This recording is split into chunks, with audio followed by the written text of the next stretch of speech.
여러분 안녕하십니까. 22년도 정보처리 기능사 3회차가 아니죠. 2회차죠. 2회차 실기 응시를 지금 이제 앞둔 분들을 위해서 좀 몇 가지 잡다한 이야기를 늘어놓으려고 합니다. 그런 취지로 영상을 좀 남깁니다. 지금 현재 정보처리 기능사에 대한 본질적인 이 자격증에 대한 어떤 본질적인 접근과 이해를 좀 필요한 이해를 위한 필요 정보를 좀 제가 주관적으로 좀 알려드리고 싶은 부분이 있어서 동영상을 좀 준비를 했습니다. 사실 앞전에 여러 영상을 제가 남기기는 했어요. 지금 정보처리 기능사 자체가 어떤 자격증으로 지금 현재 시험이 진행이 되고 있고 어떤 출제 기준으로 인해서 누가 출제를 하고 있고 이런 걸 다 언급을 해드렸는데 한 번 더 종합적으로 좀 언급을 해서 시험을 준비하시는 분들이 앞으로 더 진행되는 미래에 시행 회차가 거듭될수록 시험 보시는 분들이 꼭 이 영상을 보시고 좀 이럴 수가 있겠구나 라는 거를 좀 참고하셨으면 좋겠습니다. 자, 우선은 정보처리 기능사는요 NCS 국가직무능력표준에 기반으로 문제가 출제되고 있습니다. 그래서 출제 담당 기관은 NCS 출제국이죠. 네, 정확히는 이렇게 되어 있습니다. 그리고 소관부처가 있어요. 소관부처라는 거는 이 분야가, 이 기능사가 어느 분야에 관련이 있는 정보부처 기관인지를 알려주는 거라고 보시면 됩니다. 그래서 과학기술정보통신부가 현재 소관부처로 찍혀있죠. 자격증 발급을 하게 되면 과학기술정보통신부 명칭이 같이 찍혀 나오고요. 그 다음에 시행기관으로 해서 한국산업인력공단이라는 명칭도 같이 찍혀 나오게 됩니다. 이 시험을 시행하는 기관이니까요.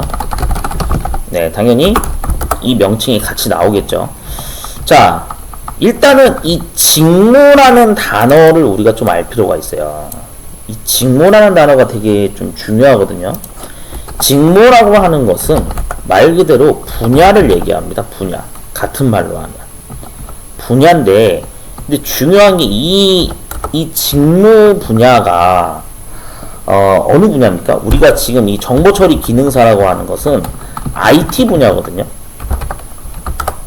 그래서 정보기술 분야예요. 그 중에서도 이 IT는 원래 어떻게 돼 있습니까? 우리가 보통 큰 틀로 보면 그렇게 돼 있죠.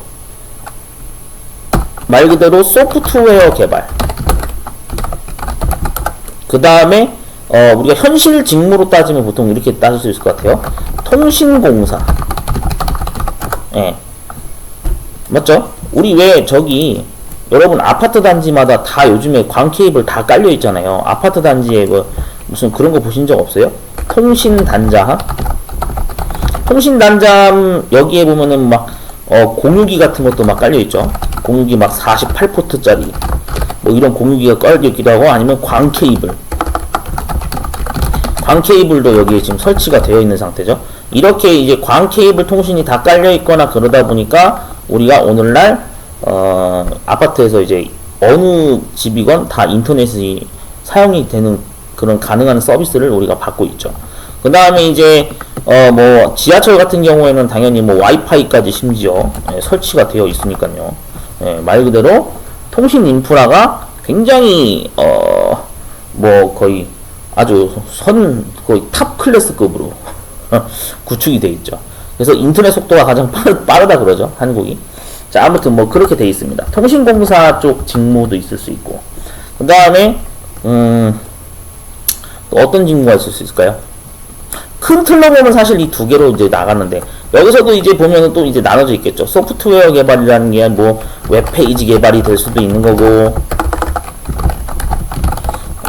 그 다음에 또 어떤 부분은 뭐 데이터베이스 관련된 뭐 프로그래밍 개발을 하시는 분도 있을 수 있는 거고, 맞죠? 여러 가지 뭐 다양하죠. 아니면 모바일 어플리케이션, 어플 개발로 가시는 분도 있을 수 있는 거고, 아니면 일반 뭐 PC용, 데스크탑용, 뭐 그냥 뭐 일명 스팀 게임, 우리가 말하는 PC용 게임, 이런 걸 막 개발하는 사람이 있을 거고, 등등등 되게 다양하죠. 맞죠? 다양하죠. 네, 어쨌든 큰 틀로 보면 개발이고, 통신공사 쪽은 아까 얘기한 대로 뭐 관 케이블, 그래서 뭐 보면 유선 통신이 될 수도 있고 무선 통신이 될 수도 있고, 뭔가 통신공사에 관련된 업무들, 이런 거를 담당하는 직무가 있을 수 있죠. 그래서 현재 우리나라에 유명한 통신 3사 있죠. KT, SKT, 그 다음에 LG U+, 네, 이런 기업들이 있죠. 네. 자, 그렇게 해서 어떤 이런 직무 분야가 이렇게 나눠져 있는 거죠.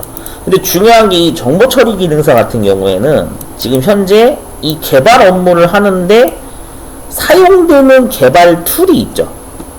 맞잖아요. 우리가 큰 틀로 보면 그렇잖아요. 개발 툴이라고 하는 게 이제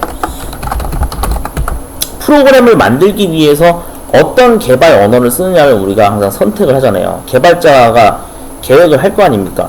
그래서 뭐 보통 뭐 이제 C 언어, 그 다음에 뭐 자바, 예, 이게 뭐 쓰이겠죠. 기능사 난이도에서는 이게 말 그대로 기능사라는 어떤 등급이 제일 낮은 자격증이다 보니까 현재로서는 출제 기준이 C 언어, 자바 두 가지만 나오죠. 근데 이제 우리가 보통 보면은 산업기사 기사 종목에서는 어떻게 됩니까? 이게 이제 여기에 추가가 되죠. 파이썬, 그 다음에 C++. 그럼 총 어떻게 돼요? 이 4개가 돼버리죠. 산업기사 기사에서는 4개를 공부해야 되고, 기능사에서 한정해서는 2개만 공부를 하게 되겠죠. 맞죠? 이렇게 나눠져 있죠. 예, 현재로선 출제 기준이 이렇게 돼 있습니다. 자, 우리가 직무라고 하는 이 분야를, 그래서 이 분야기 때문에 말 그대로 이게 난이도 조절을 하겠다라는 취지로 얘네가 산업인력공단 측에서 정보처리 기능사라고 이걸 등급을 명칭을 정한 거란 말이죠. 그래서 이 기능사 등급에 맞는 실제 범주 내에서 그 제일 기능 말 그대로 기능 테스트를 하는 겁니다. 기능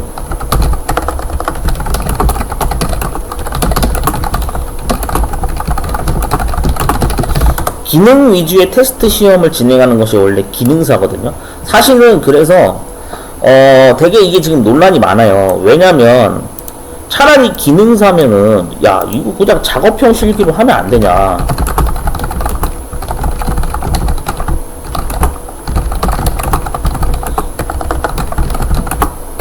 이거에 대한 어떤 그 불만 요구 사항이 많죠. 왜냐면은 작업형 실기가 훨씬 나을 수도 있거든요. 아니 개발 업무를 하는 파트가 이게 거의 메인 알맹인데 얘를 필답형 말고 작업형 실기로 하면 안 되냐, 요구사항이 많이 발생될 수가 있습니다. 실제로 많은 응시생분들이 아마 그런 불만이 지금 있을 거예요. 예, 근데 그런 불만이 생긴 이유가, 가장 큰 이유가 바로 그거죠. 필답형인데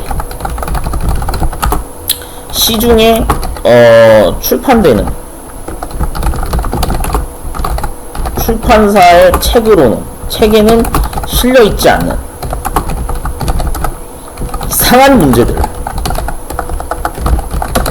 이상한 문제들을 출제해서 굉장히 많은 응시생분들이 분노를 하고 있죠.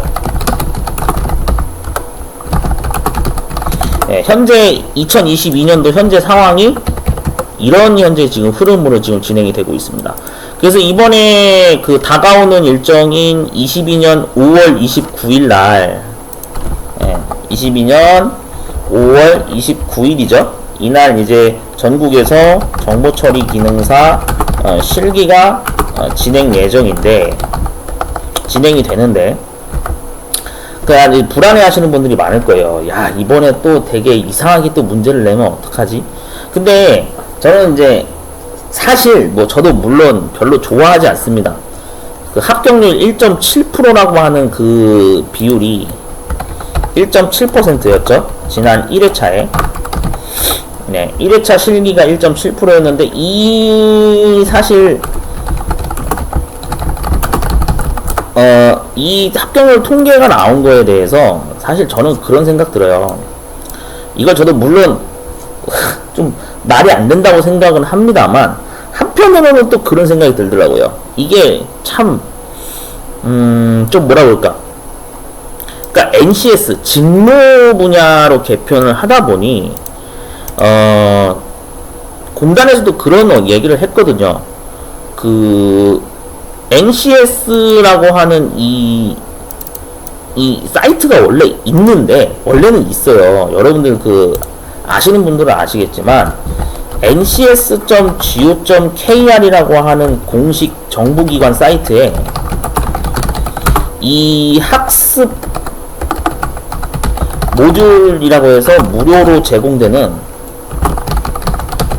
PDF 자료가 있거든요. 근데 이 자료를 실제로 제가 한번 검색을 해봤어요. 이 자료를 검색을 해봤더니 앞전에 1회차에서 실기로 출제됐던 뭐 이런 거 time.header 파일이라든지 그 다음에 클록 어떤 뭐 함수, 이게 실제로 이제 문제 당시에 출제가 돼가지고 논란이 됐었죠. 맞죠? 뭐 이거 말고도 여러 가지가 있지만, 예를 들면 단적으로 보면 이런 거예요. 이러한 문제가 출제됐던 게 이 NCS PDF 학습 모듈 자료에는 얘가 실려있지가 않았어요. 네, 실려있지가 않았거든요. 그리고 그래놓고 되게, 그러니까 이게 산업인력공단이 문제 출제를 왜 자꾸 이렇게 이상하게 낼 수밖에 없느냐라고 제가 논리적으로 생각을 해보니까 결국 결과가 그렇더라고요. 산업인력공단에서 당시에 두 가지 핵심 사항을 발표를 했었거든요. 20년도 개편 당시에 공지되었던 내용을 이제 그냥 간략하게만 보면 이렇게 돼 있어요. 1번은 처음에 뭐였냐면, 학습은 ncs.go.kr의 사이트에 탑재된 PDF 학습 자료를 이용해서 참고해라 라고 했어요.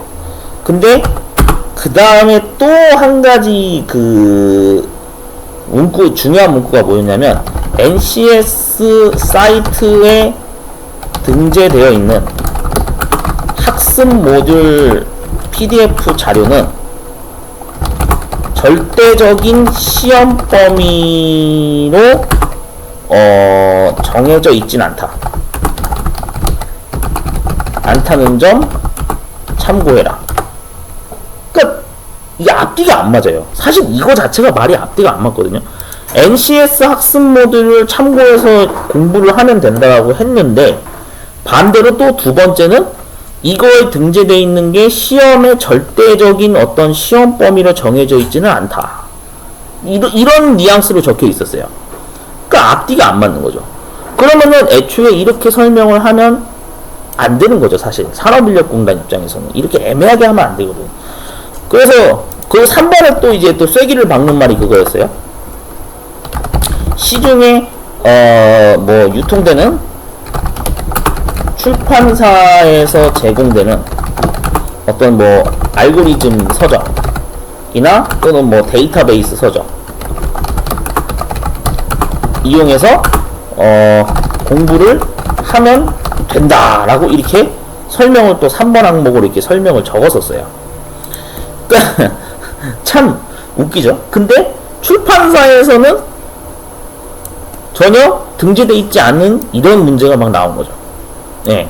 그래서 지금 결론은 어떻게 됐냐면, 1회차에 시험 보셨던 분들이 이거의 어떤 그 공단 측에서 제공한 그 공지사항에 부합되지가 않으니까 결국에는 어떻게 했냐면, 국민신문고에 여러 인원이 지금 현재 민원 신청을 한 사례가 발생이 됐었습니다.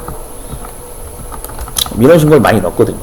그러니까 이제 응시자분들은 그럼 당연히 이제 기대를 하겠죠. 응시자분들 입장에서는 다음 회차에 과연 문제가 상식적인 선에서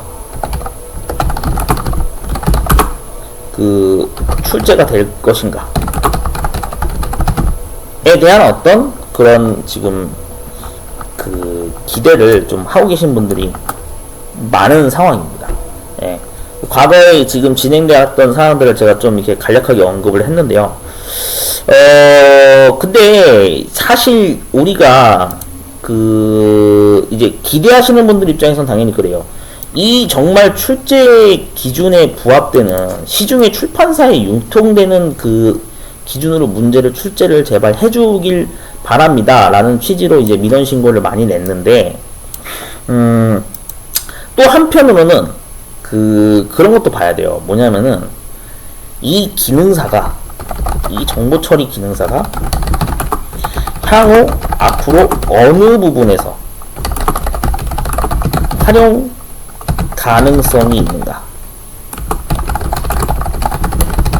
이 부분을 좀 따질 필요가 있다고 저는 보거든요. 과거의 사례를 설명드리면, 뭐 지금도 그런지는 모르겠습니다만, 실제로 그 대부분의 IT 업체에서는 정보 처리 기능사를 그 별로 휴지 조각 취급을 했습니다.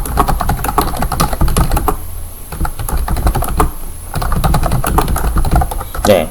그러니까 어디까지나 저도 제가 경험한 사례로 기준으로 설명드리면 대부분의 IT 업체에서는요, 정보 처리 기능사라는 자격증을요, 거의 그냥 휴지 조각 취급했어요. 이거 뭐, 야, 따봤자, 야, 이거 쓸데도 없어.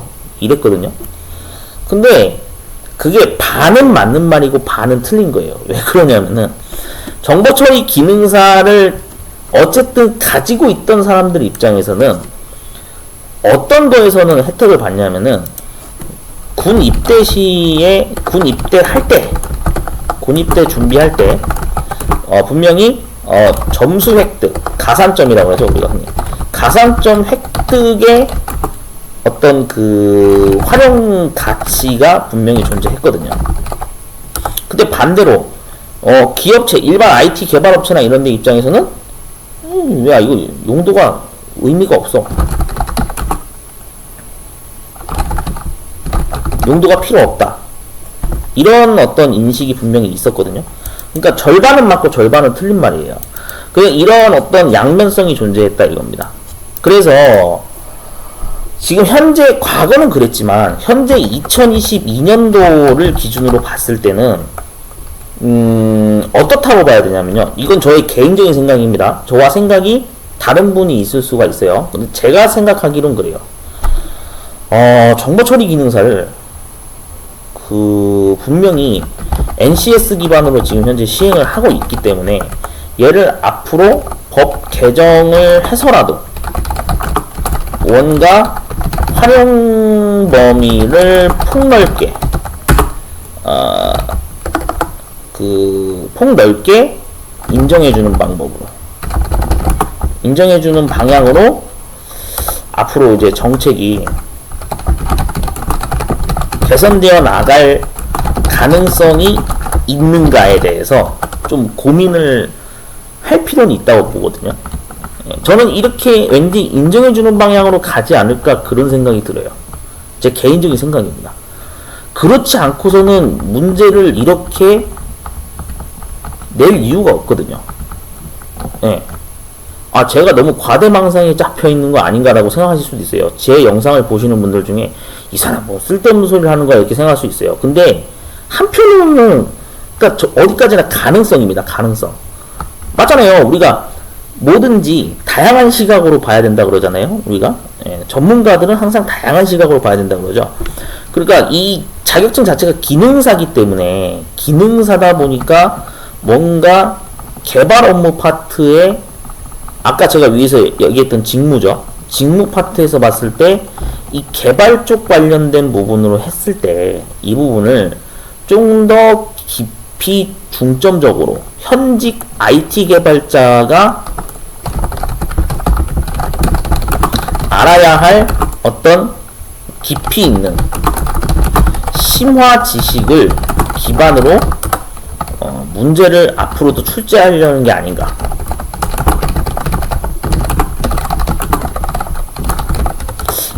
뭔가 현직 IT 개발자가 이건 반드시 알아야 돼 라고 하는 어떤 깊이가 좀 많이 있는 그런 지식을 기반으로 해서 문제를 출제하려는 의도가 NCS 출제국이 지금 추구하는 방향인가?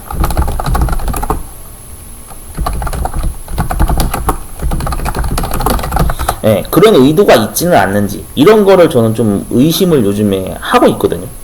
물론 아직 시험이 진행된 회차는 얼마 안 됐습니다. 불과 20년도부터 해가지고 20년도에 4번, 그 다음 21년도까지 포함하면 4번, 그 다음 22년도까지 해서 한 번 하면은 9번. 이제까지 9번의 시험이 진행이 된 거라서 확실하진 않지만, 네, 확실하지 않지만 확실하게 알게 된 건 있어요. 확실한 것은 같은 문제 유형을 출제하고 있진 않아요. 지금 그렇거든요. 기능사 같은 경우에는 실제로 그런 특징이 있어요.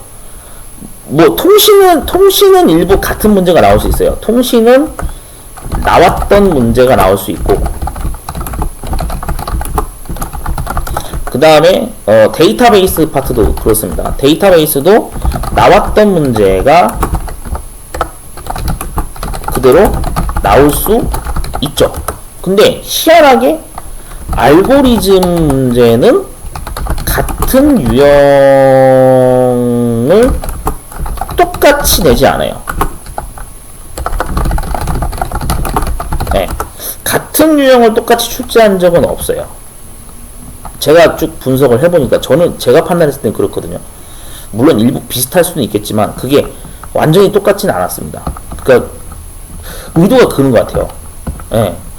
결국에는 이런 취지의 지금 기반으로 문제를 출제하려는 게 아닌가라는 의도가 다분히 느껴집니다. 예. 그래서 제가 봤을 때는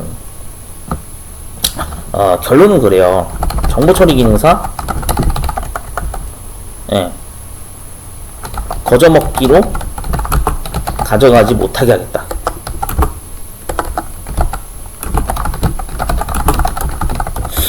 이 의도가 보여요. 한국산업인력공단의 의지는 결국엔 이건 것 같아요. 정보처리 기능사 공부해서 따고 싶다고요? 그러면은 현직 IT 개발자 수준이 되도록 공부하세요. 이런 의도가 좀 담겨있지는 않는가, 약간 그런 생각이 들어요.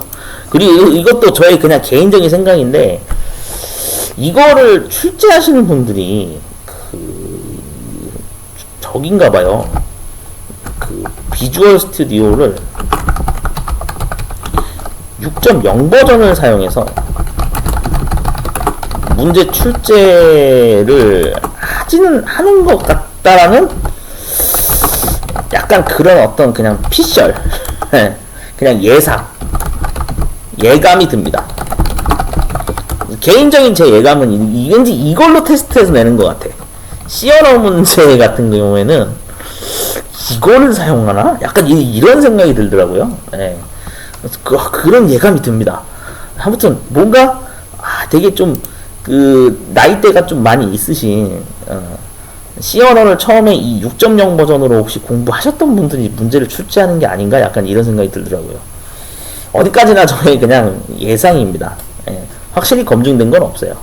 예. 근데 어쨌든 저의 느낌은 이런 느낌이 약간 들었다라는 걸 좀 정보 공유를 하면서, 자, 결론을 말씀드리면, 기능사 시험 준비하시는 분들 이제는요 확실하게, 어차피 기왕에 준비하는 거 앞으로도 준비하실 분들을 위해서라도 좀 설명드리면, 네, 대충이라는 건 없습니다. 앞으로의 뭐 어떤 자격증이 됐고 간에 대충이라는 것은 이제 통하지 않아요. 벼락치기 안 돼요. 벼락치기 하지 마세요. 그렇게 해서 될 거였으면은 애초에 1.7%라는 합격률이 나올 수가 없습니다. 이거는 말 그대로 정말 내가 시간을 가지고 충분히 정말 그 C 언어와 자바를, 그러니까 제 생각은 그래요. 충분히 시간을 가지고 미리 일찍 시작을 해서 장시간 그 어떤 개발과 관련된 또는 IT 분야와 관련된 지식을 쌓아가는 그런 어떤 노력을 해야지만 합격이 가능한 수준의 출제 문제가 계속 등장할 것을 대비해야 됩니다. 제가 결론을 내는 거는 이거예요. 나올 것 같다. 이런 수준으로 이 배경 지식을 쌓아야지만 합격이 가능한 수준의 문제를 기능사 시험에서 계속 낼 것 같다라는 예상이 듭니다. 제 예상이 빗나갈 수도 있어요. NCS 출제국이 출제를 하는 방향이 제가 진단을 한 거와 다를 수는 있습니다. 근데 현재 9번 시험 문제가 진행된 그 구조를 봤을 때는 왠지 그런 느낌이 들더라고요. 이렇게 될 것 같다는 생각이 듭니다. 왜 그러냐면 주관식이라고 하는 문제는요, 참 정말 무궁무진하거든요. 난이도 조절이요 아주 다양하게 할 수 있거든요. 그렇기 때문에 이 주관식이 그러니까 참 무서운 거예요. 저는 주관식을 이렇게 정의합니다. 무섭다. 정말 풀기 무서운 문제다. 저는 이렇게 결론을 내렸거든요. 물론 쉽다 하시는 분들도 있을 겁니다. 근데 그 쉽다라는 기준은 사람마다 다르죠. 어떤 사람들은 분명히 이런 배경 지식이 많이 있기 때문에 쉽다라고 하겠지만 배경 지식이 없는 분들 입장에서는 무섭다 라고 생각할 수도 있겠죠. 그런 생각이 듭니다. 잘 정리해 주시고요. 이번 다가오는 29일날 실기시험 보시는 분들은 꼭 합격을 정말 하셨으면 하는 바람으로 응원하겠습니다. 화이팅 하십시오.